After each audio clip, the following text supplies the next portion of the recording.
कभी भी इंसान को किसी भी चीज़ का कोई घमंड नहीं करना चाहिए। कहानी है एक राजा और उसकी दो पत्नियों की। नमस्कार दोस्तों, स्वागत है आपका हमारे चैनल कहानी FM इंडिया में। एक राजा था और उसकी दो पत्नियां थी। एक बहुत काली थी और एक बहुत गोरी थी। जो गोरी थी उसको अपने गोरेपन पर बहुत घमंड था और जो काली थी वह बहुत भोली थी।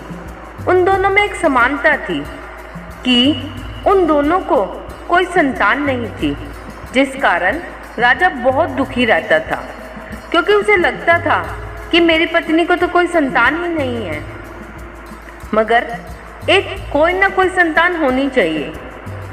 राजा अपनी दोनों पत्नियों से बहुत प्यार करता था, परंतु राजा की फेवरेट गोरी वाली पत्नी थी।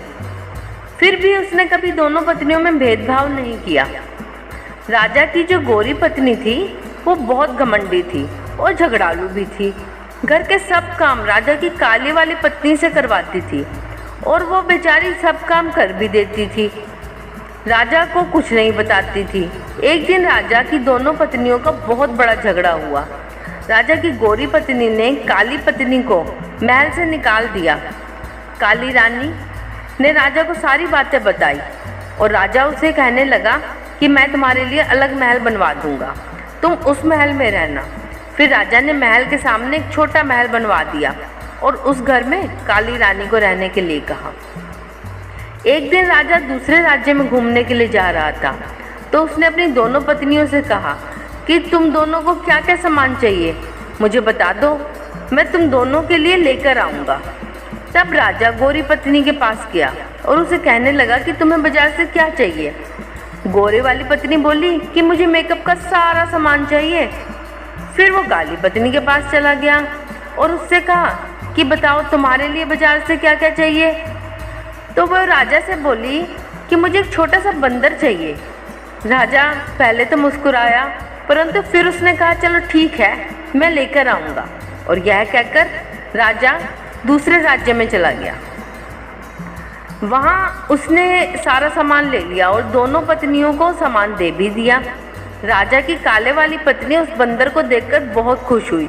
वह बंदर उस रानी का सारा काम कर देता था, बाद में उसके साथ खेलता भी था और वह काली रानी उस बंदर को अपने बच्चे जैसा प्यार करती थी। एक दिन अचानक काली रानी बहुत बीमार हो गई, पर उसे देखने राजा आया तक नहीं। इस बात पे बंदर को बहुत गुस्सा आया और वो राजा के महल में चला गया। राजा से कहने लगा कि मेरी माँ जैसी रानी को देखने आप क्यों नहीं आए। बंदर के डांटने पर अगले दिन राजा रानी को देखने उसके घर चला जाता है।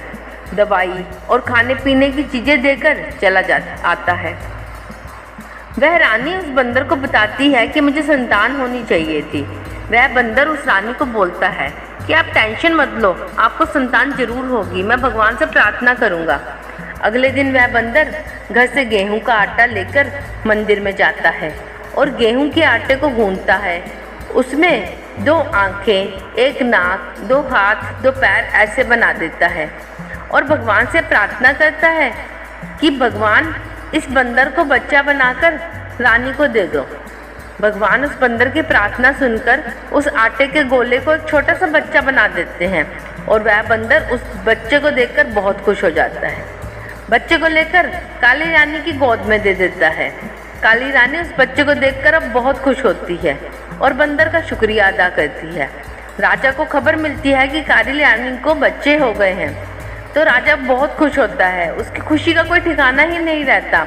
ढोल नगाड़े लेकर रानी के घर जाता है और उसे महल में आने के लिए कहता है।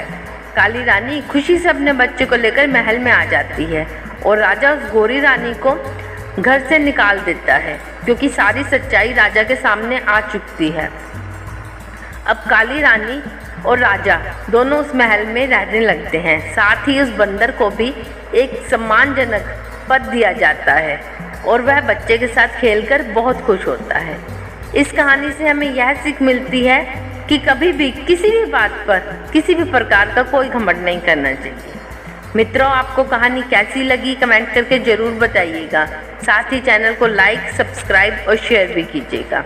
धन्यवाद, नमस्कार, जय हिंद, जय भारत।